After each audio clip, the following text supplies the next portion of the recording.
Okay.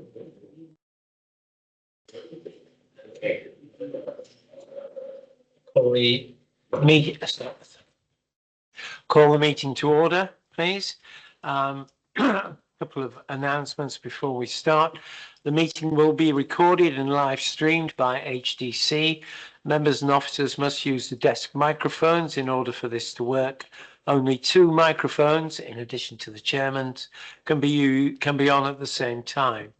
Mobile phones, please switch off your mobile phones if you haven't already done so. Fire exits, obviously there are the 2 fire exits there, and the meeting point is at the top end of the Mill Hill car park, which is out at the back of the council offices. And if we could start, perhaps, as this is being live streamed, by introducing ourselves, going around the table, starting with Councillor Burrell, perhaps.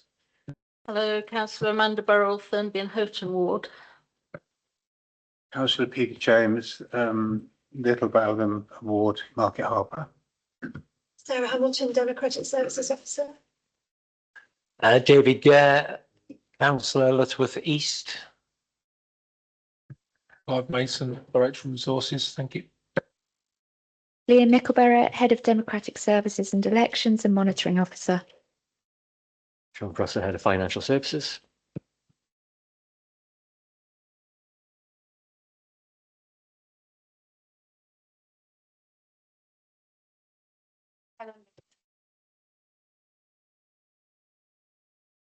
Francesca Hitchman, Manager, Grant Thornton. Dr. Paul Bremner, Councillor for Logan Ward, and DMU Lecturer, yeah. Councillor John Bateman for the Misterton Ward. Thank you. Okay. We've received apologies from Councillor Foreman. Are there any declarations of interest? Okay. Right, we'll move on to item 3. Okay. Which are the draft minutes of the Audit and Standards Committee meeting on the 30th of July 2025. This committee is asked to agree that these are a true and accurate record. Would somebody be prepared to propose that? Councillor Bateman, thank you very much. Seconded by Councillor James. Those in favour of accepting the minutes? Thank you very much. Okay, so are there any matters arising from those minutes? Okay. Item 4, statement of accounts, which on page 15 of your documentation, whichever way you're following it. Sean Prosser, Head of Financial Services, will introduce that. Thank you, Chair. So I think this is an update on the statement of accounts, which were published on the 26th of August this year. We've, in the executive summary, we've gone through a little bit of the history of this. So in February 25, the auditors, Grant Thornton, did their disclaimed opinion of the 23-24 account. We've made what we think is substantial progress in being able to publish those accounts. They were later than the June deadline, but we believe that those meet some of the success criteria that were set out ahead of my arrival, which were to ensure that they were published in time for September. We've done so, and the audit has now started, as Helen Lillington will expand upon a bit later. We still have some challenges to reach a positive audit opinion because of the opening, the time it would take to reach assurance on the opening balances on top of the work ahead of the February backstop deadline is likely to be very difficult at best. So I think we're hoping that we'll be able to reach assurance of the 24-25 transactions and position. And hopefully that will put us, and then we believe that will put us on a path to recovering the accounts position over the longer term. The accounts recovery team is now starting to wind up their work. So the accounts recovery lead has now completed their contract and moved on. We have a couple of members of the team who've stayed on to help with some of the audit work, in part funded by having a vacancy at my accountancy team leader, which is now filled on a permanent basis.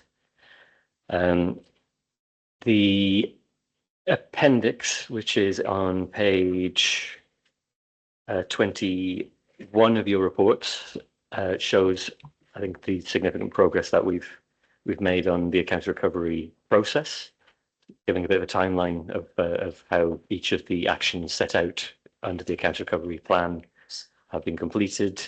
We still have some areas that are going to be challenging. I'm sure Helen will walk through some of those. I think significantly the bank reconciliation process is one that we're aiming to complete by the end of November, which will form a significant part of how the audit findings will come out. We also have the section 106 reconciliation is ongoing. We've made significant progress on this already, but we are looking to make sure we have all of the evidence required to make sure we get through that audit. And I think there's one small adjustment I should flag before Helen does on the preparation of the audit files. I've put it's completed in here. I think before I'd hope to get the amendment in before we published the papers.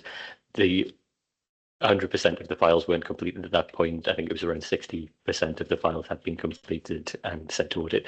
More have been completed since, and so the audit has started. Are there any? Okay, thank you very much, Sean. Would anybody like to ask Sean any questions about that or make any comments on that report? Councillor, oh, sorry, you're right, yeah, Councillor Bowman. Thank you very much, Chair. It's just a question of balance, really. In the executive summary, it says, however, some challenges remain on the path to positive audit law in 4 lines. So it sounds quite light. Okay, we're dealing with it. But then when you come down to the report in 2.3, it sounds a lot more serious. The opinion might be disclaimed. The account recovery work is ongoing, and I just think that sometimes when you present a report, perhaps sometimes you should reflect in the executive summary the weight of what is being said, because it seems like there's a lot more weight in 2.3 than there was in the executive summary. That's the way I read it anyway. However, I think behind this, there's been a hell of a lot of work by a lot of people to recover something that was affecting a lot of different councils around the country. And I think, personally, I think officers should be congratulated for recovering this. I'm not saying that what had happened is good from whatever happened, but the recovery looks like it's ongoing. When you come down to page 18, and the table there is mostly green.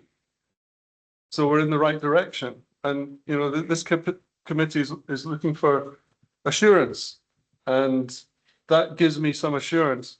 I think one thing that will probably concern members is the yellow on section 106 reconciliations, because I think there has been instances recently where section 106 trigger points seem to have become really close or even missed. And I think that reconciliation, particularly around some large developments in the district, really needs to be very tight indeed for the benefit of the residents that live there, because that's what the money's for. There's been, as an example,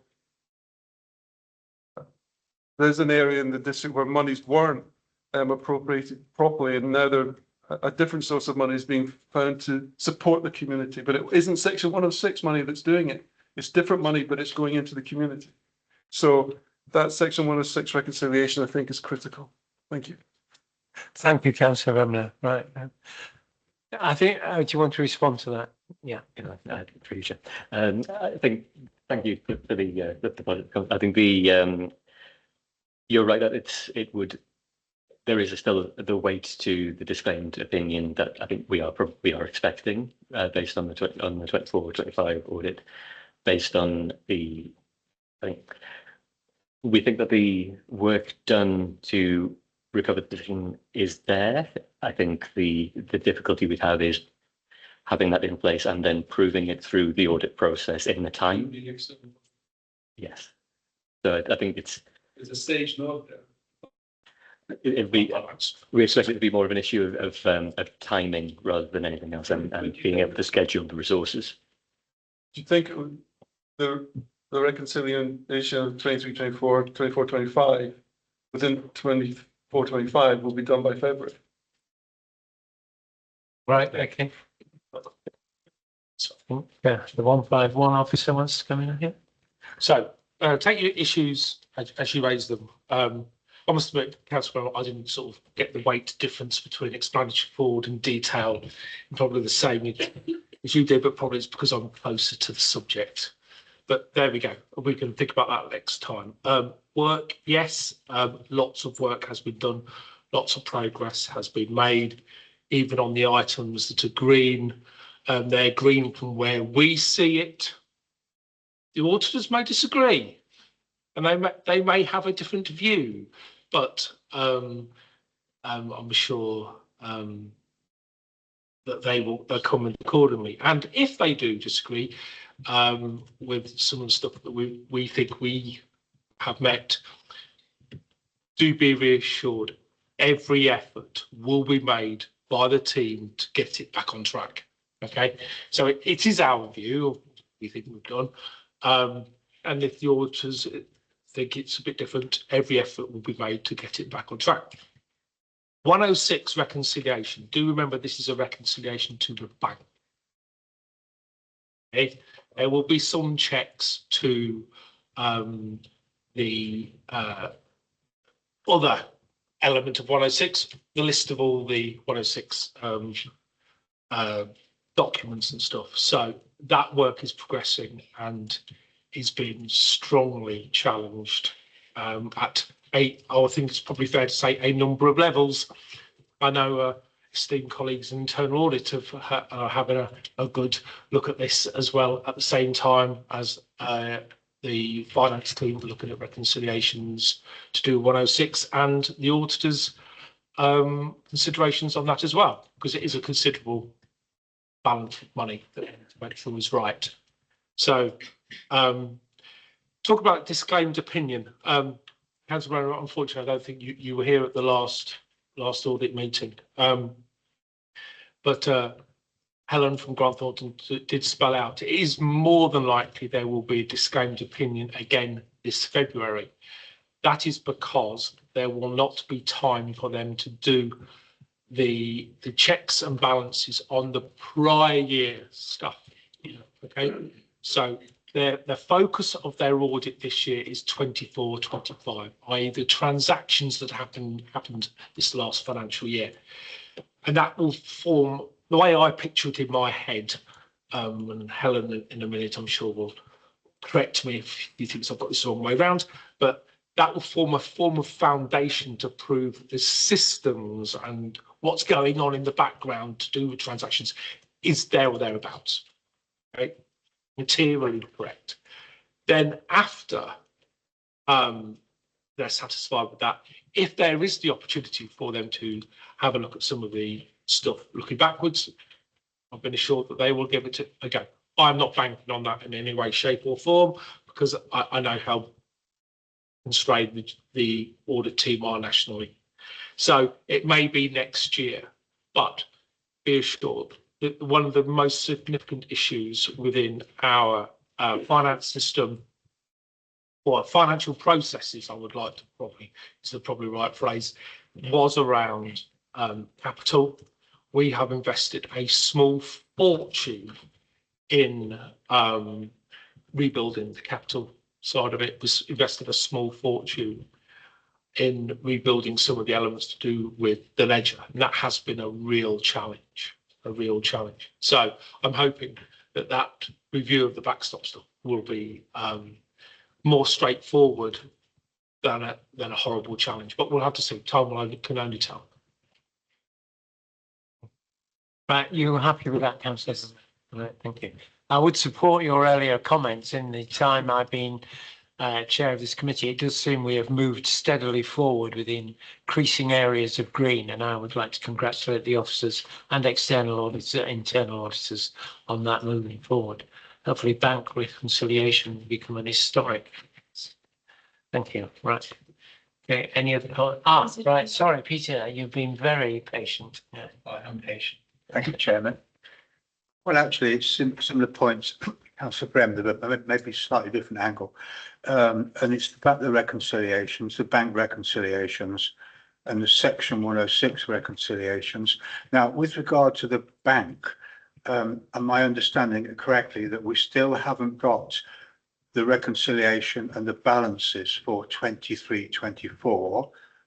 And therefore that will impact on 24-25. Is that correct? We're still not quite there on the balances for that first year. We have the balances. I think the issue is going to be proving those balances through the audit process is going to be the next step. I think we have the balances now for 23-24. That part is going to form part of this audit. We want to provide it between 23-24 and up to the end of 24-25 as part of the audit, and we haven't completed all of that work yet. We are most of the way through that now. Okay, thank you on that one. And on the Section 106 reconciliations, I don't fully understand the procedure, but presumably it starts with planning, who come to some agreement with the developers that certain sums of money will be provided for schools or for cycleways or whatever it might be. Now, I understood that money is not actually drawn down until we get to a certain point with the development. Is that correct? We don't actually get a large chunk of money coming in the moment the development starts. So have we got, and are we okay on that procedure that planning take a decision and then it's monitored to see when the money comes in, obviously with a deadline for the money to be spent? Are we comfortable with all that now? I'll come back. Thank you. So yes, you're technically right. Planning decide a development, and then part of that is a 106 agreement, and that 106 agreement will have a lump of money that the developer will give to the council. That's at some point in the future when the development happens. So, and there's different milestones in the development of when the 106 element of the 106 is released. So what then happens, you have sort of two systems, but it's really one overall system. But so you have a register of all these agreements, okay, over here, which some money would have been received, and that will be going into the ledger over here. Some agreements are new, so we're still waiting to receive any money, so there will be no money, and it's the reconciliation of all that, okay, that is being done at this point in time. Yeah, I follow that, but there's also this point, isn't there, on a large development where we need to monitor where they are. I mean, I raised this actually because of a problem in my ward, there has been, whereby, you know, there's a trigger point in the number of houses, a trigger point. And from the information I've got, you know, if we don't monitor the developer when they get to 100 houses or 200 houses, we can lose track of where we are. To come back on that,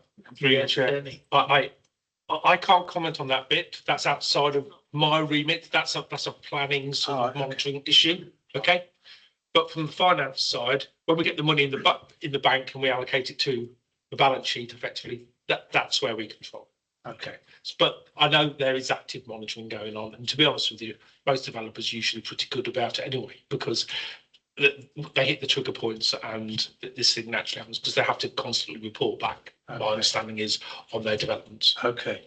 Thank you for that, Clive. Right. And just one final point then, and that is obviously we've had the accounts recovery team. Thank you very much for everything they've done. There's a cost to that, of course. But it's going back a bit further. I remember from the previous meeting, under the BC25 programme, we made a saving in the accounts. We reduced the staff. I think we've seen that somewhere else here. So what sort of saving did we make by reducing the staffing levels in under the BC25? Through the chair. Yes. Off the top of my head, I mean, that was 3 years ago. I can't remember, but what the key thing is to they probably cut back too far. Okay. Okay. Okay. But do remember, councils have put money back into the kitty. Okay. So 2 budget rounds ago, or was it last year? Government, which I think it was last year, you agreed an additional 150,000 to go back into finance. Okay. And that is what has now bolstered the team up now. Okay, so we all should be on an even keel with that now. We've got additional resources in once the recovery. Yeah. I'll steal Sean's thunder. I'll be very naughty. Today, we have recruited the last person into the new finance team. So for the first time since I've been here, which is 5 years, there is a full complement of staff within finance. Well done, Director. Yeah. Down to Sean, not me. Thank you. Well, you've made it attractive, Clive, obviously. Right. Okay. Any Thank more you, Chairman. comments? Oh, sorry, Councillor Page, who's joined us. Right. And a short answer, if I may, as well. On page 22, where it is not possible, an earmarked reserve will be created to mitigate the risk around the difference between the expected funding level and then there is nothing. So, first of all, where's the earmarked reserve from? Explain it to me. Is that a new pot? Is that coming out of reserve? Explain that sentence, and then between the expected funding level and the what? Section 106. Section 106, I suppose, yes, but. You want to take that, Sean? He doesn't know where it is. Yeah, well, So I think what that is saying, that if there is potentially a shortfall, we will have to make that shortfall up from earmarked reserves. so what you're saying is if a developer, No, not a developer. okay, Okay, so say we have overcommitted 106, yeah, okay, paid out too much to somebody. Yeah, or some other yeah. reason, or in the not necessarily that, in the reconciliation process, if we've allocated something from the wrong place or something like that, because that's what reconciliations will find, we will have to reimburse the 106. Oh, well, you better get it right then. Exactly, Councillor Page. Yes. This is the point, okay? But we have to accept this is part of normal practice in good financial management, okay? That's why we have earmarked reserves. Unless Sean wants to add to it. No, that would do. Is that fine? That is the case. I think it would be, I'm sorry for the end of the sentence there. So yes, it was between the expected funding level and the actual. Over allocate. Yes. Okay. Okay. Right. Okay. Councillor James? Just a thought very quickly. Obviously, it's so important to get this 106 right, and we all know that. But remember also, with the 1.5 million houses we've got to build, not all in this district, but this is going to grow. This section 106 management and monitoring of it is going to become more and more important. I'll just make that point, Chairman. Okay, thank you. Right. Any other comments on Officer Prosser's report? Right, okay. We'll move on then to item 5, the external audit verbal report. Over to you, Hannah. Thank you, Chair. Good evening, everybody. Yeah, apologies firstly that this is a verbal report. Hopefully you understand that we're 3 weeks into the field work, so actually trying to produce anything meaningful in a written way to sort of conform with paper deadlines was always going to be challenging. So thank you for allowing a sort of verbal update. I'm not going to dwell on what Sean and Clive have already said. So as you will recall, we came to this audit committee back in July and delivered the audit plan as we agreed that we would. And part of that was we would start our fieldwork on the accounts on the 7th of October, which we did. As Sean said, around 60% of the working papers that we asked for were available at that time, and more have continued to flow through, as you would expect in the course of any normal audit. We have received a second version of the accounts to start our audit work on, which are different from the version that has published. We were expecting that because some of that recovery work that you've all highlighted was ongoing between the published version and us starting work. So we agreed that as auditors, it made much more sense for us to audit to assess that officers were really comfortable with. So we have started our work on that second version. There are some quite material movements from one to the other, but we are working through and understanding why that is. Again, largely as a result of that ongoing recovery work that we've all talked about. There has been some really positive movements in terms of the enabling us to get samples out. So we're 3 weeks in now and we have got the vast majority of the samples out, which is a step forward from where we were last year. One of the key issues you will remember me talking about a lot last year was property, plant and equipment, what you all know as capital, and we talked a lot about fixed asset registers and we talked a lot about valuations. I think it's fair to say that from what we have seen so far, the work that has gone in has paid real dividends. We've selected a sample and I think we've had probably one of the fastest turnarounds ever in terms of the amount of evidence that have come back on that. So we are still processing that, but that is a real step forward. Just the fact that we've got the right information and we're starting to get through that quite quickly is a real positive. There is a lot still to work through. It is very early days. There are a lot of questions that still need to be answered, but you would expect me to say that 3 weeks into an audit. There is nothing unusual around that, but there is a way to go. And I can see all the work that's happened from officers. I cannot sit here and give you the assurance that that is in place because I haven't finished my work yet. That is what will happen later on in the process. What the key areas for me that we still need to work really hard to resolve still remain around the bank reconciliation. It is a fundamental control. For us as auditors, for you as a council, it is that one thing that enables that sort of external assurance. It is that reconciliation of your financial systems to what the bank are telling us is the actual number. That is fundamental. So us being in a position where we are starting the audit without that is slightly problematic. It was expected and we knew that that would happen. We need to work quickly to get to a point where we can get that assurance, because without that, that's going to be really tricky for me to deliver an opinion on the accounts. There is still some work to do around debtors, but we remain in ongoing dialogue and the teams are working really well together. So just picking up the point around the disclaimed opinion, Clive was absolutely spot on in terms of his articulation of it. We are focusing, as I have said numerous times, on in-year transactions to try and give you the assurance that all of that recovery work has actually bore the fruit that you would expect it to. So we are focusing very much on that. What I need to do from a legal perspective is issue that opinion before February. You'll remember we had that conversation last year. That remains unchanged. So 24-25 has to be the focus.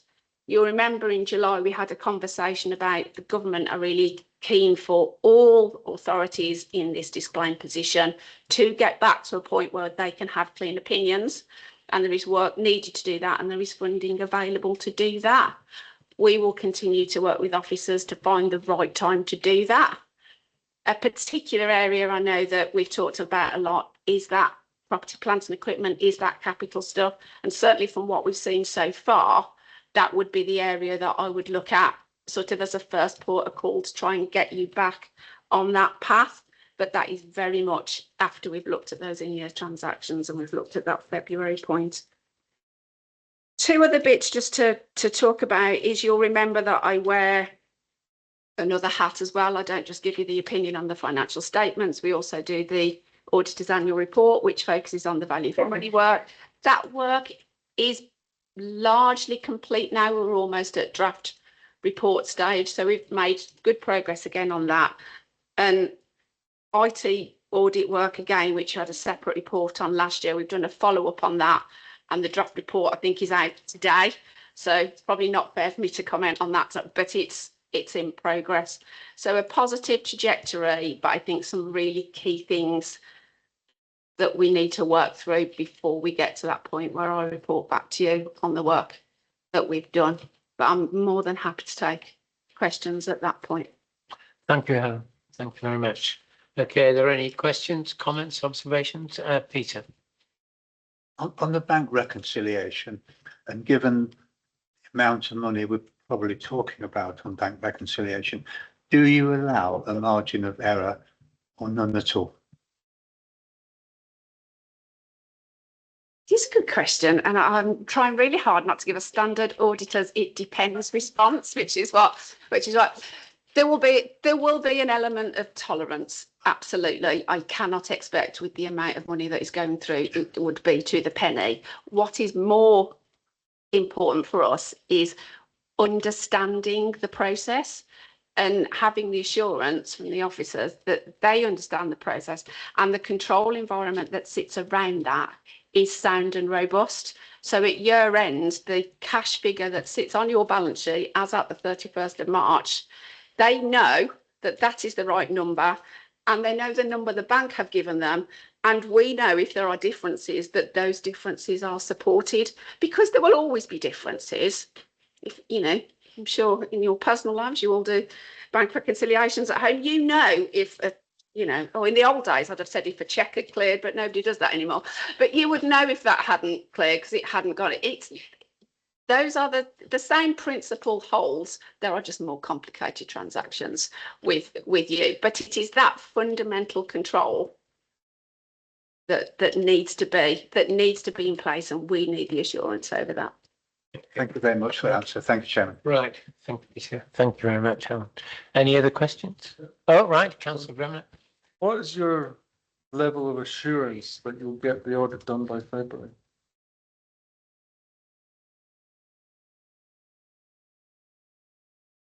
I cannot say with any level of certainty that we will get there. What I can tell you is we have the resources in place to deliver the audit we have planned to deliver. A lot of where we get to is dependent on the answers to the questions that we raised during the audit. So we have made a good start on that. We are starting to get evidence back. If that continues in the way it has started, I would be confident that we would get there. But there are some fundamental questions in there that are not yet resolved. The bank reconciliation being a key part of those. We are yet to select samples for debtors and creditors, both of which were significant issues last year. The dialogue is ongoing. The officers are working really hard to get to that point, as are we as the audit team. So there is a commitment on both sides, but there is never any certainty. We will reach a point where we will have to take a view if the work is not complete, because ultimately you will all remember the position we were in last year. I have to, by law, give you an opinion. I would like it to be an opinion that says we have done all the work on the in-year transactions in 24-25, and it is, I don't use this lightly, but it is just that assurance from prior years I haven't got, which is what I really like the disclaimed opinion to say, but it will be dependent on us resolving those things as we go to the audit. Okay. Right. Thank you, Helen. Any other comments on that report? Okay. Thank you very much. We'll move on then to item 6, the internal audit progress and performance update. Rachel, the floor is yours. Thank you, Chair. So this is your latest update on the delivery of this year's internal audit plan. So Appendix A provides you with a full copy of the update. So I'll just talk members briefly through the key sections and then I'll be happy to take any questions. So there's a copy of the internal audit plan in table 1 from page 31 of the papers this evening, page 5 of Appendix A. So this lists all of the assignments and the status as at the time of producing this report for this evening, and the outcome of those audits which have been completed. So members will note that there have been 2 reports which have been finalised since the last meeting of this committee. So these are summarised for you in section 3 of the report from page 29 of the papers, page 3 of Appendix A. So the first related to development management. So this is essentially an audit of the handling of planning applications. So a standard audit that we perform on a cyclical basis every few years as part of our risk-based plan. So we have given a good level of assurance for both the control environment and the compliance based on the audit review that we conducted. We were satisfied that decisions were being made in line with the scheme of delegation based on our sample testing. We also saw that evidence was generally complete, accurate and consistently maintained within the Council's software for development management and had been published on the planning portal for that sample of cases that we looked at for 26 planning applications. We were also able to see that validation checklists were being consistently completed and quality controls and peer reviews or sign-offs by senior officers were being consistently recorded and KPIs were being reported on. We could see that there was a process in place in terms of extensions of time, which is an appropriate process if suitably applied. We did note, however, 68% of those in a sample had been subject to at least 1 extension of time. So we have made 1 recommendation around reviewing and monitoring the use of those to ensure that we are on top of that and monitoring it as best as we can. The next related to member allowances and expenses. So this starts in section 3.2 of the appendix. So on this review, this isn't an audit that we have performed previously because of the values involved. It doesn't tend to be one of the higher risk areas that makes it onto the internal audit plan. But as an area that hadn't been audited for a number of years, it was included on the plan as agreed with the then monitoring officer at the time. And as at the time of producing the audit and based on the testing that we performed, we have given a limited assurance on the control environment for this particular area. And this was on the basis that a number of the controls that we expected to be operating were not there or were not operating as we would have expected. So that included the suitable reviews of claims, application of policy requirements around timeframes for submitting expense claims, checks on attendance at meetings before claims are submitted and approved, and checking on the types of meetings that have been attended as well, where expenses have been claimed. We also found that rates have not been updated on the system following approved changes, which had resulted in errors. And we also identified within our sample testing some errors on both special responsibility allowances and expenses that had been paid in a number of cases within the sample, which evidenced that those controls were not fit for purpose in terms of processing those payments. So we have given a limited assurance on the control environment because in this case it was the controls that were not there or they were not fit for purpose. We're going to give a moderate assurance around compliance in that what was there was operating, and we've given a medium organisational impact because the values essentially were low as a materiality perspective on an organisational basis. But clearly there is some risk associated with that from a reputational perspective as well. So also within the report is an update on implementation of actions arising from audit reports. So table 2 provides you with an overview of this on page 35 of the pack, page 9 of the appendix. So as at the time of the last progress report to this committee meeting, you had 18 actions which were over 3 months overdue. You now only have 11 recommendations which are over 3 months overdue and 3 which are under 3 months overdue. So this is an improved position and we no longer have any high priority recommendations which are overdue. So that is a positive progress certainly in that area. You have still received full updates on all of those which fall into the medium priority category, both those over and under 3 months overdue, and that's all provided for you in Appendix B from page 39 of your pack this evening. So we will continue to monitor these and report back to the committee at future meetings as usual. Just to also mention on page 10 of Appendix A, page 36 of the papers is our customer satisfaction feedback. So we have had 1 form as at the time of producing this report, Members may note that this is an extended customer satisfaction form from previous versions. We've tried to align this with our internal audit strategy and the new global internal audit standards. And I'm pleased to say that we've had very positive feedback so far on the audits completed to date. So I'm happy to take questions, Chair, on any of the detail within the report. Thank you. Right. Thank you very much, Rachel. Rosita. Thank you, Rachel. Good report.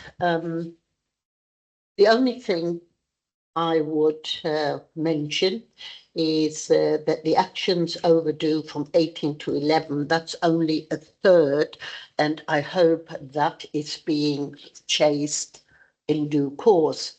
And now indulge me a run, please, Chairman. On 3.23, you're talking about the payments. Now, look, I'm fraying. I've been mentioning this since we went over to iTrend. And it has always been, it isn't the officer's fault, it has been a corporate fault. And there hasn't been clear instruction, nor has there been an identified officer to deal with that. Since this authority went to iTrend, it has been absolutely bedlam. I don't like to mention personal things, but I haven't been able to claim my broadband nor my petrol for official meetings for probably 2 years, if not more, because if you don't do it immediately or whatever, the system throws you out, the system doesn't let you come back in, you then have to have a new password, then the officers can't help you with the password. So in the end, you go, what the heck? And I don't think it is fair. Now, so technology has never been beneficial with, claiming wages. In the olden days, you put it down on a piece of paper, you could send it in, if you wanted to nowadays, to a dedicated officer, the officer then enters it, and then the officer could check it up. That would save money, time would be streamlined and whatever. But what we're doing now is an absolute mess. And if you're going around, and I think Leah knows about it, there are quite a few members, they've all got the same issue. We can't get into the system. It throws us out. It's confusing. It's an absolute nightmare. And it is, if you're looking at it again, it is the system. And I've given up. So, like I say, I haven't claimed for a long time. And I think it's not fair that officers are being blamed. Well, they're not really being blamed, but it is not an officer's fault. It's a system fault. And I can see Clive coming in there, but I stick to it. I can confirm exactly what you're saying. You enter your car registration and then it refuses to recognise it after the first time. And you throw the computer against the wall and, there we are. Right, just before we go, Peter, would somebody like to respond to that, please? Sorry, you don't have any trouble at all. Perhaps you should run an in-service training for us. I understand the fees are very good. Thank you, Clive. Well, I can't comment on the practicalities of the system, but I don't personally have a problem with iTrend. It seems to work when I work it. So but I would never possibly say it was user error. I wouldn't dream of it because I genuinely don't know. But maybe Councillor Page, next time you're in the office. Hang on, 1, 2, 3, only sitting here. Yeah. As I say, next time you're in the office, come say hello and we'll have a look. Okay? We'll have a look. Okay. The second thing is. Yes, Leah is looking at it, so. Yeah, that's okay. The second thing is, we won't have iTrend for much longer. But we will have something else to replace iTrend that will be similar. It is iTrend's big brother or sister, depending on which way you look at it, because we have to move away from it. The system's no longer being supported, and so Well, Certainly not supported by us. there's a multitude of reasons. So yes, but we are just starting literally on that journey, but we have to have something in place by April. So- Right, Leah, you want to come in there? Thank you, Marge. Yeah, I think it's confused me a little bit since I started why councillors have experienced such issues with iTrent, because I've seen it work at 3 other authorities with councillors making claims regularly and not having as many issues with it here. Now, that's not to say anything about our councillors. It might be the way the system's set up or operating or something like that. It's just not going right for you. So I've been talking to HR about trying to get some sessions in place. It's been really hard to get in the diaries because it seems you have meetings every night at the moment, and it probably feels that way. But hopefully we will get some things into it. But I just want to reassure members as well that, you know, when we received the audit, it was something we took very seriously. I think some of the issues probably reflect the fact that the iTrent problem then became a self-fulfilling prophecy because it's made it harder to claim. So then periodically councillors will come in the office and the team are very helpful, and Sarah's brilliant at sitting down with councillors and helping them through the process. But then it becomes several months worth of stuff, and then we've exceeded the 2-month in the scheme, and it's all just creating a system which is very difficult for everybody to control and manage.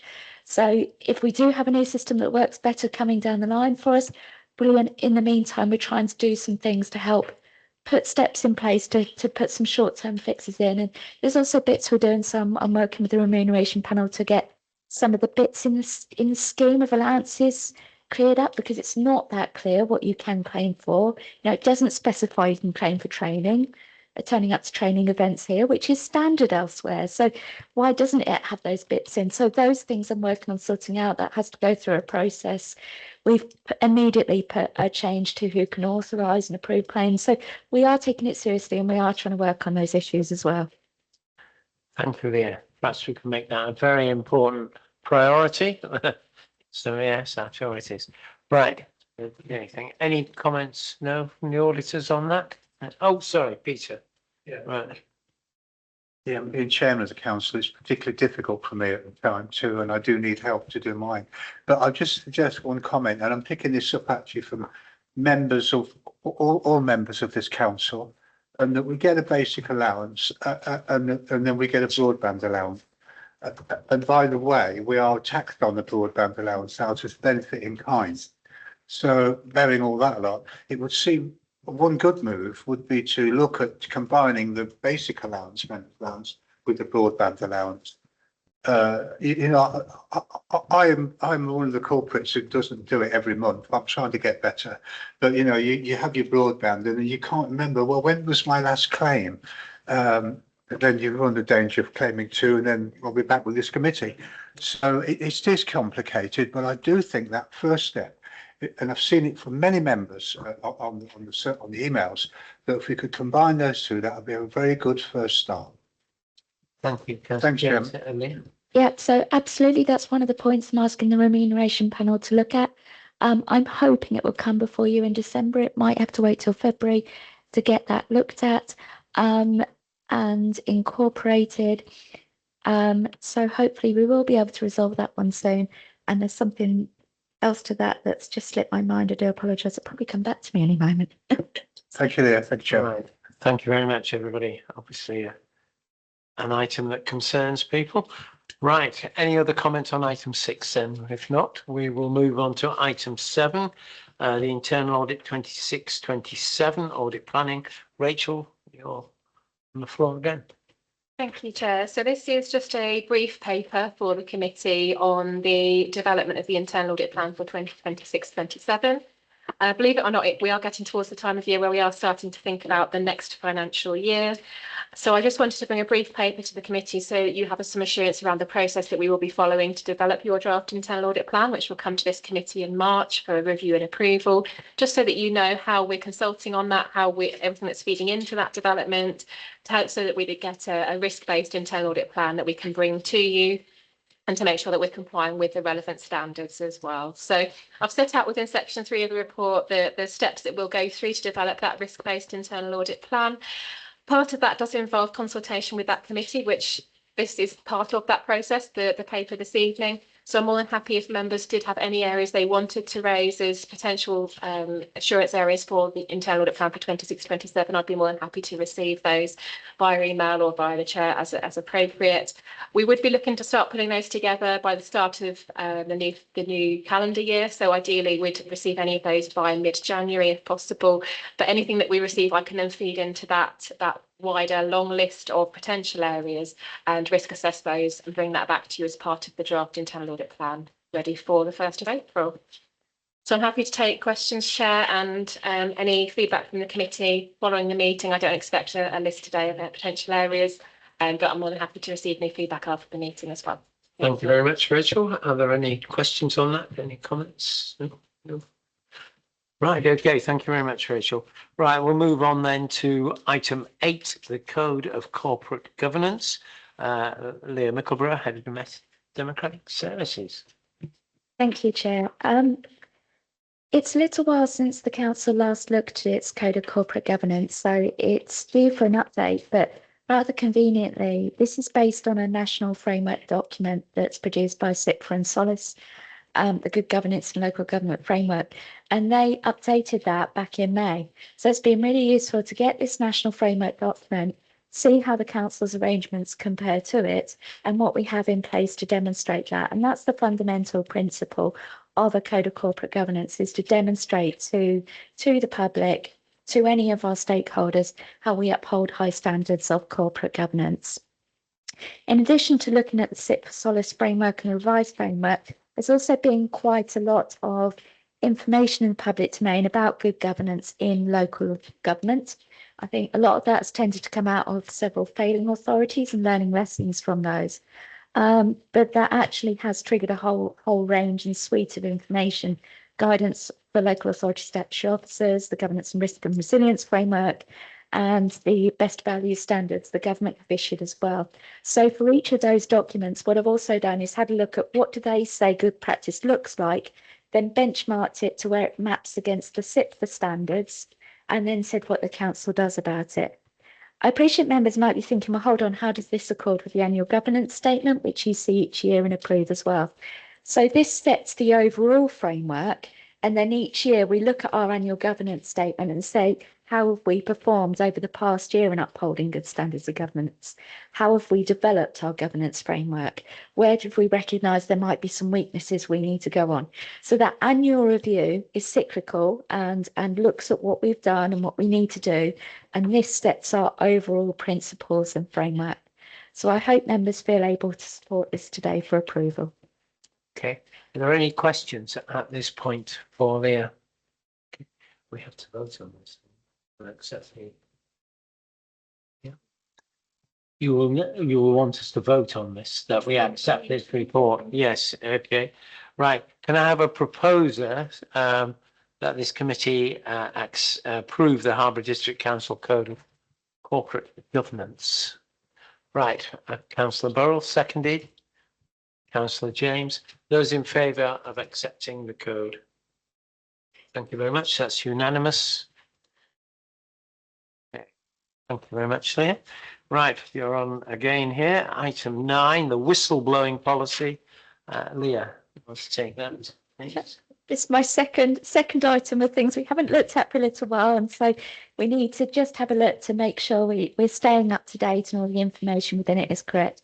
So this one is the whistleblowing policy. It's basically a policy that says if somebody has a concern in the organisation about something that's going on, they are welcome to raise it, and we support them to raise it.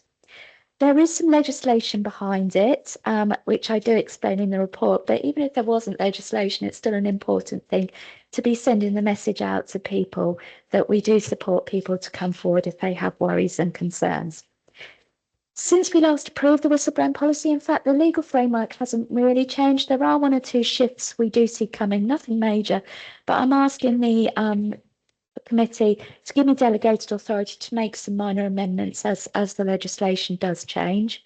And we've also just taken the opportunity to update a few contact details and things to make sure that if people do read the policy, they know who they can go to. I also just want to reassure councillors as well that in approving it, we do promote this information on the intranet for staff. We make sure that people have contact details and know where to any concerns they might have too. Thank you. Right. Councillor Page. Thank you for that report. No big, huge comment. It is just that I know the whistleblowing, whatever it's called, policy, it's more addressed to staff, but, you know, and it focuses on staff. However, I think it would be nice if there would be a little paragraph explaining somewhere when you're doing your bits and bobs. I know you're saying in the report, yes, you know, other people can use it or whatever, but to flower it out a little bit more so that if somebody who isn't a member of the staff and who would like to blow the whistle on somebody, which they wouldn't, you know, I might not agree with, but there might be a reason that they feel that they can do this in comfort and, you know, whatever. It's just a suggestion. Thank you. Right. Thank you. You want to reply to that, Nick? Oh, sorry. Right. Can we take that one first, Councillor Brennan? Just to reassure you, Councillor, Mr. Page, that paragraph 2.2 of the policy does confirm it does apply to all employees, those contractors working for the council on council premises, agency staff, builders, drivers, and so on. So it does cover a wider group. And of course, if a councillor had a concern and wants to deal with it confidentially, then of course we'd find appropriate routes for doing so. The difference with employees is that they have statutory legal rights if they make a concern. And we can say that we won't discriminate against contractors that might come forward with genuine concerns, but there are dedicated legal considerations we have to make when it is staff, and that's just the difference there. Okay, thank you, Leah. Councillor Bremner. Yeah, it's just a comment. I did a word search, but there's only one mention of protected characteristics, and that's under the equality impact. Shouldn't that be more central to your policy, especially with disability and all the other 8 protected characteristics? It's possibly just it's there, but I don't know if it's enough. I think it's possibly just that specific phrase, and we've put it in different terms because sometimes people don't always associate the words with what we really mean. So, for example, paragraph 2.3 says if they consider they're being harassed due to their race, sex, or age. 2.4a, concern might be about sexual, physical, or emotional abuse, and it goes on to list 1 or 2 more there. So it's possibly that some of the language articulates that in a different way to specifically protected characteristics. Microphone. That's all. Sorry. 2.4 on page 81 gives a list A to I, but you can read that and some of the protected characteristics are not listed there. That's the sort of thing I mean, because that's intended to the policy is intended to cover concerns that outside, and I just think it needs a little tightening up.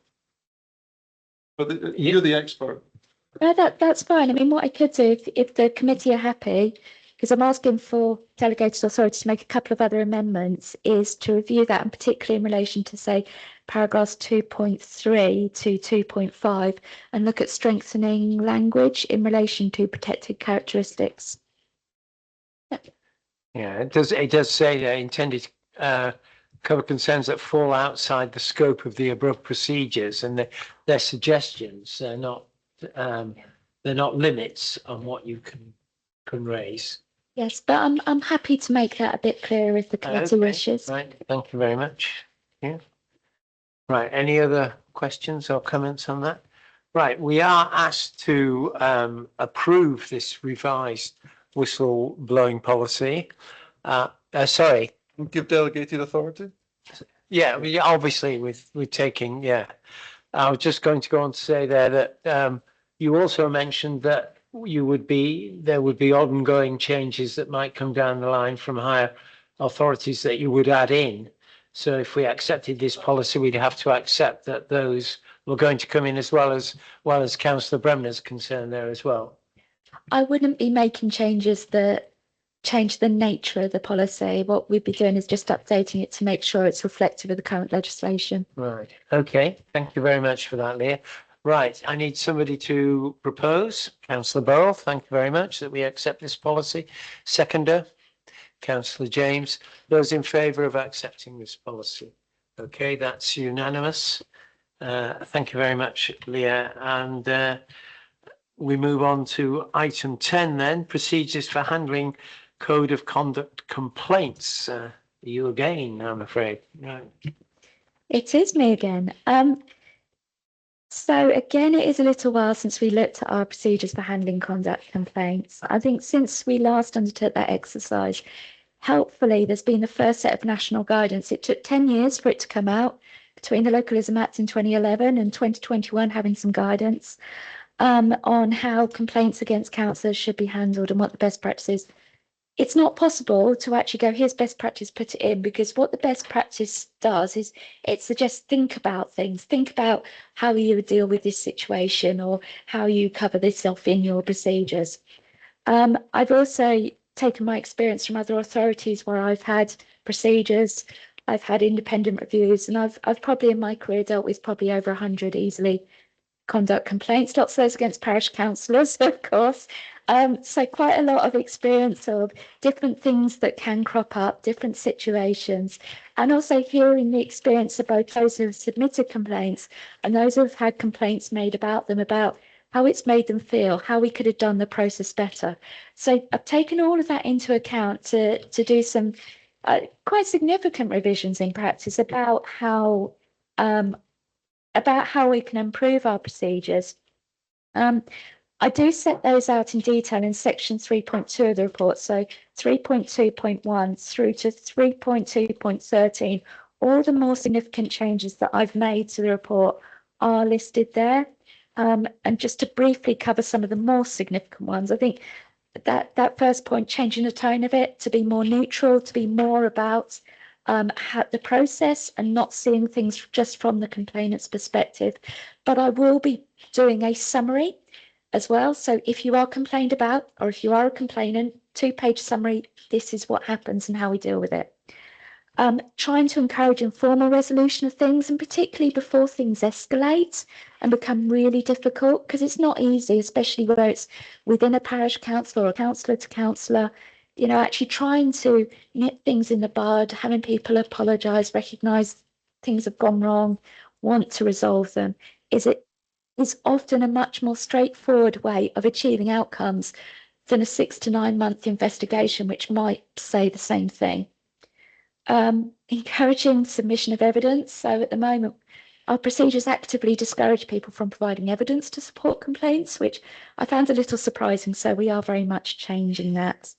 And particularly a lot more about the independent person and the role of the independent person. They can give advice to the subject who's being complained about, but they can also give advice to the monitoring officer throughout the process to say, this is what I think. So I hope members are supportive, but I'm very happy to take any questions. Okay, thank you, Leah. Right, Councillor Page. Thank you. And thank you for that. And it's a long time coming, and I think it provides some clarity. And I've got a couple of comments. So rather than going through, one, is there a possibility to attach a flow chart? So if you are in the position of having a complaint against you, that you can look at the flow chart and look which way the process goes. The other thing it is, hang on, bear with me. Now, you talked about mediation, and I made a big note of mediation, and I was wondering if you could put or work in, because you're talking about mediation later on in the process, but to put the mediation process maybe or work one in earlier in this, because it's one of the things, you know, when you're going to court, whether you're divorced or whatever, the first thing a mediation lawyer wants to earn a lot of money, you know. But I think in this case, it is, you know, something where I think it might be saving us a lot of resources at the end of the day. in the parish, under the parish and town councils and whatever. Now, I've been here so many times and I've, done this whole thing so many times all over. But some of my parishes at one point in past history were told, well, you've got to sort it out yourself. And you did refer to that. But then it says, I think we need to remind that anything that needs to be referred to the district council is only in relation to the Nolan principles. And I think I'm correct in that, aren't I? Yes, you're nodding. Yes. So I think that needs to be worked in there. And I do like the point you made that if it is anything pecuniary, that it will be referred to the police. Now, I can't go into details, but only in the last 3 years, I was in a position where within my parish councils, those things did come up, and we were not talking peanuts, we were talking serious amounts of money. And the police then would say, whoa, go back to the district council. It's nothing to do with us. While years ago, they did have a special unit. And I think there might needs to be maybe some background work you can probably do should this arises again, who to contact, where to contact and whatever. Now, the other issue I have got, it is if you have a clerk. So what happens when you have a clerk that doesn't comply? So as we are in a district council, we can't change the minutes. We get the minutes, they're recorded, and we vote on them. In parish councils, you get the minutes and the next time you have a totally different set of minutes sometimes, or things are changed. And I know, it happens, and we all know it happens. So if then councillors want to complain about the clerk, how do they go about it? And I think that might be, something you can either answer or maybe put in there if that is possible. Then, and also, where do you go to if a clerk, and I've been there as well, loses you some money? Now, the other thing, vexatious complaints. I know you're talking about vexatious complaints, and I know you mentioned in one of your things that, it is up to your discretion. But I think personally, I was in a position once that the same complaint by one member of the public was sent in 10 times. And I think the way the process now follows, it makes it a little bit more difficult. But I think there should be a little bit more around vexatious. Now, the other thing it is under notification, and I'm just doing a Peter, it's all right. It's under notification to other parties. Now, what happens if I do something wrong and it gets sent to the parish council and they publish it on their website? Now, I know there's data protection, there's a confidentiality thing, but I think it needs to be flowered out that little bit more, because if I do something wrong and Peter decides to put that in the Leicester Mercury, what comeback do I have? Because he's tarnishing my character. So do you know what I'm trying to say here? So I think that needs to be flowered. I'm almost done. So hang on, investigation. Okay, so 2 more points. It is under investigation. You mentioned that it will, no, that's 3 months. And I think that's really good, because over the years it's been taking a long time and it's been unfair on some members, because some members, it does create stress. And if it goes on for a year, it's only, it is So hang on, mediation, there was something else, substandard. On where is it? 17 parish concerned with door. Give me one chance. There was one more thing. Oh yes, somewhere in there, you're talking about all of the punishments and the training and the apologies, but going back to my personal experience, when this one member of the public whacked all, because the member of the public at the time said, you know, Harbour District was useless. He wanted to get rid of it, and he wanted to get rid of me. And so but what he couldn't understand, or she or it, you know, the person couldn't understand that as an elected member, you can make me apologise, you can take me off, but you can't unelect me. And I think so. I will be an elected member until the end of my term. And I think there should be a reflection of that in there. And my last point is under 28 retention. It said, relating to the complaint shall be retained for 6 years in line with the Limitation Act 1980. Well, I'm only a councillor for 4 years. I shall be really annoyed if you keep information on me for 6 years. So I was wondering whether that can be amended, because 4 years is your term and then you can start again, because a complaint, if the complaint still runs on, isn't it, and I get unelected, you can't carry it on. So you shouldn't be holding data for 6 years for me. I'm done, and thank you very much. Sorry about that. Thank you very much. I hope you managed to make a note of all of those. What I will say is I did try to, the parish clerk incident that you mentioned there, I tried to progress that here because it was very, very serious and nothing was done until somebody, yeah, okay. Sorry, Leah, over to you. Thank you. I've got 10 points, so hopefully I've covered them all. So flowchart, I'm very happy to prepare a flowchart. I need you to read the process first, because once you've got the process, I can then put it into a flowchart. So happy to do that. Mediation, so it is worked early into the process. If I've got complaints, I've got a response from the subject member who's being complained about that's indicating we don't get on with each other, then I'll be recommending mediation at that stage. So that could be within 2 weeks of getting the complaint in. Parish and town councils, you've got to sort it out yourselves. It's a really interesting one. There is an extent to which we are all adults and you are elected officials and you're expected to act with leadership. And therefore, if there are issues within a parish, parish or town council, it's not unreasonable to expect councillors to take action to try and resolve that themselves.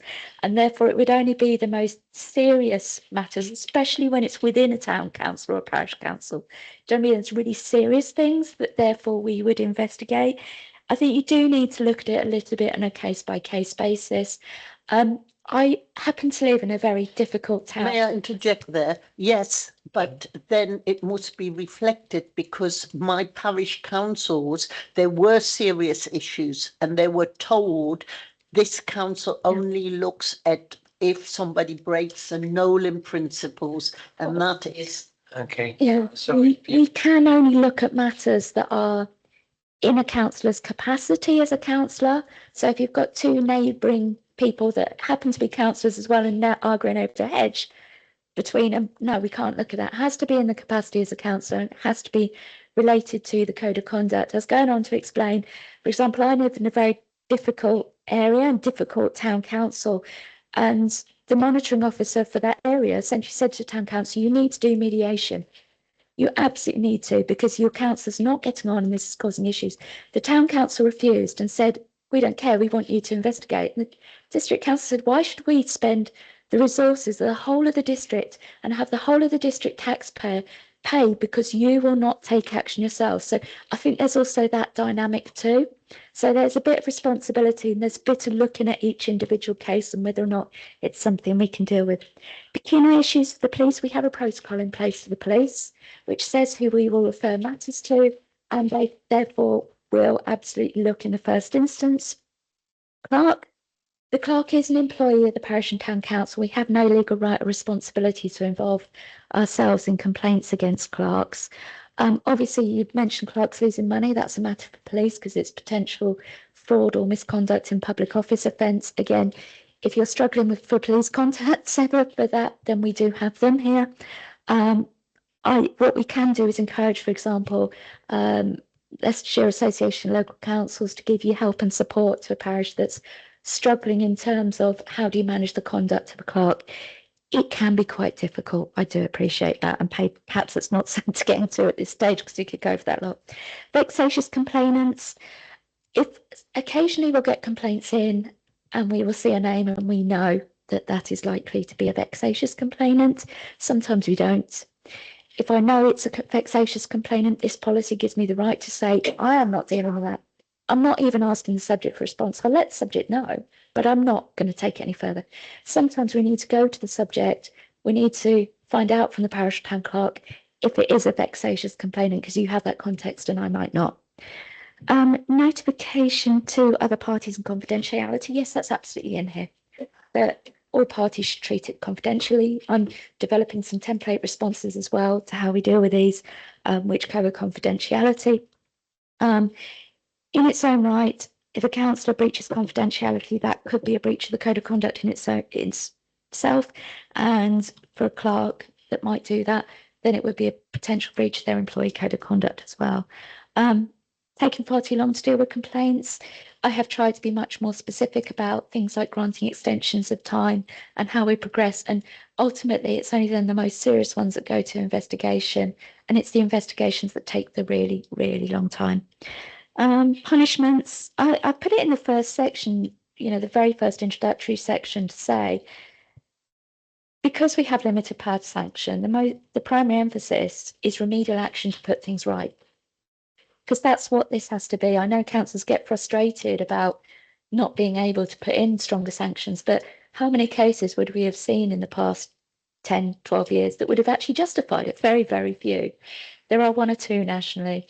And your risk is, with the really strong sanctions, is people see it as a badge of honour, in a way. That, I was banned for 6 months for speaking out against this corrupt organisation. That's what has happened under the previous regime, which allowed it. That is exactly what happened. So it's about trying to restore working relationships, and only the most serious cases that go through to that full investigation and to the standards subcommittee if needs be. And 6-year time frame on complaint. There is something we have to be careful about. So there have been 1 or 2 cases nationally where somebody has stood down, having had serious complaints made against them, and then they've sought re-election not too long afterwards. So it's not that we want to keep a black book on people, it's because sometimes actually you might need to refer back. I had a case where I had a councillor make racist comments on Facebook, on social media. He actually stood down. I received 90 complaints about this individual and what he'd posted on social media. And because at the time we kept it, I was able to see that 5 years before we'd had a complaint of exactly that sort of behaviour against him. So he'd been re-elected in the meantime. But I wouldn't have had that knowledge and history that this was not a first offence. This was not an accident if I hadn't been able to review some of that. There is a point in time I do appreciate where we do have to get rid of things. But 4 years, if you're elected in, say, May 21, or elected again in May 25, actually, if you do something just after it, and I've just destroyed all your records. And we're also only talking about ones where there's a distinct breach of the code of conduct that we would be keeping. We're not going to keep cases if we haven't found a breach. So that's why I've suggested the 6 years, which tends to be fairly standard for breaches. Okay, you happy with that, Councillor Pate? Councillor Bremner. Having been in your position before and gone through lengthy complaints, I think tightening this is really important. I think it gives people clarity. It gives people assurance that something will be completed. I think you say within 3 months. And I think it's really good that I think you need to make in whatever flow diagram you create that it's a mediatory process. It's not a punishment process. And the actual sanction to, if you like, penalize or sanction a member is very limited. And sometimes I think people start thinking there is an opportunity to get something on somebody, and there isn't. And in the end, it's a conversation, and it's an acceptance, and it's an apology. And I think that's the tone that you've created in what you've done. But I think members and others need to be aware that trying, as Councillor Page said, to try and get rid of somebody is not part of the process. And that's not what the complaints process is there for. It's really to, if somebody does step somewhat out of line, that there is a process that can be gone through. If it's really serious, then it can be referred to the police. So I welcome what you've created here. So thank you. Thank you, Councillor Verma. Councillor James. Thank you, Chairman. Well, I'm really pleased to see this report because I think that, you know, there's some really good stuff in here and about times and things like that. But, you know, a lot of the problem is around social media. There's a lot of issues and it's building up and building up, not only locally, but you see it with the MPs every day, don't you, almost? So I think we are lacking in whether it's the constitution or whatever. I think we're lacking some control over social media. We've got examples in this council where councillors are complaining about each other and indeed complaining about officers and officers complaining about councillors.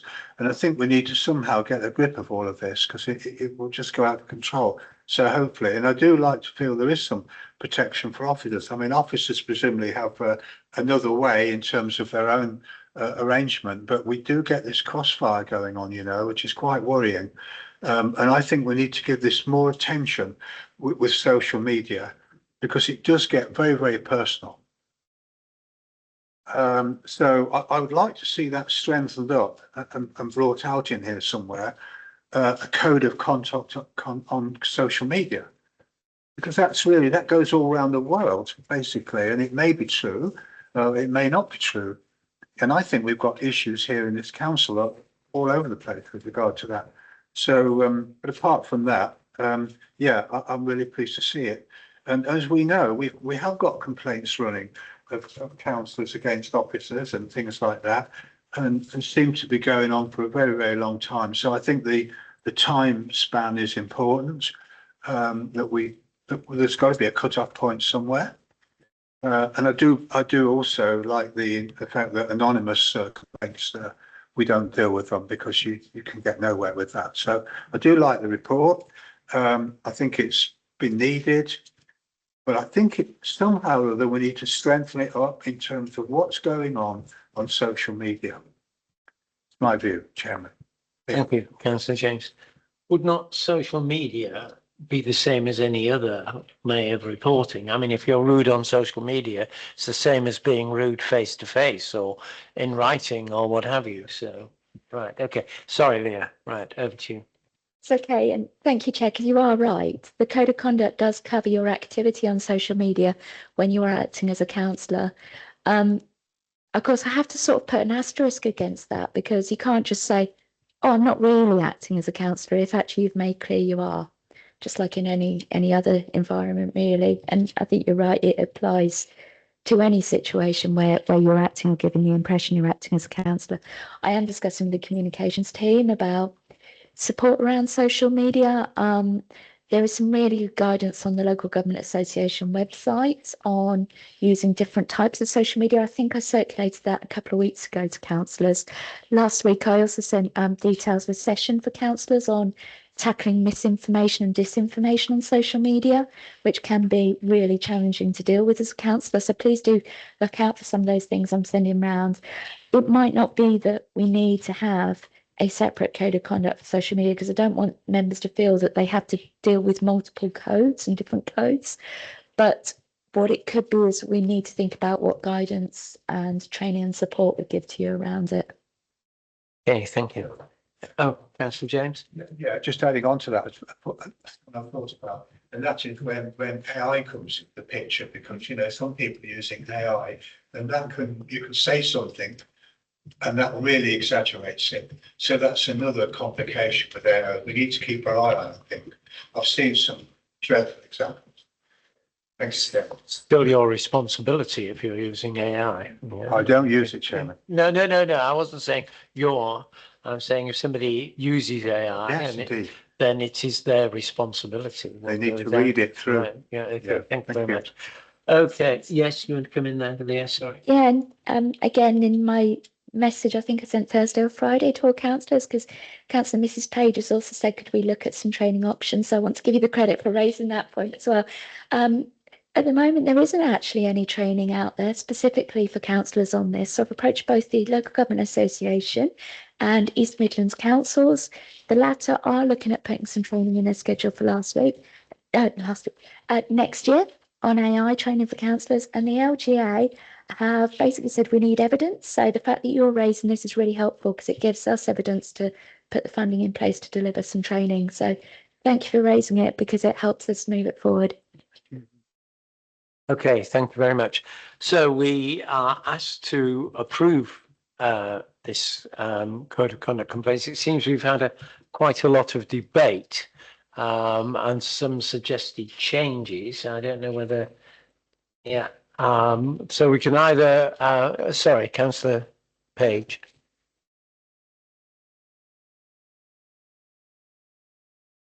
Oh, thank you very much. You took the words out of my mouth. Right. You've never done that before. Right. Yes. Okay. I'm rushing. Right. You're holding us to blackmailing us. Sorry. Can I have a seconder for that report? Right. We have proposed and seconded. Those in favour? Thank you very much. That again is unanimous. Thank you very much indeed, Leah.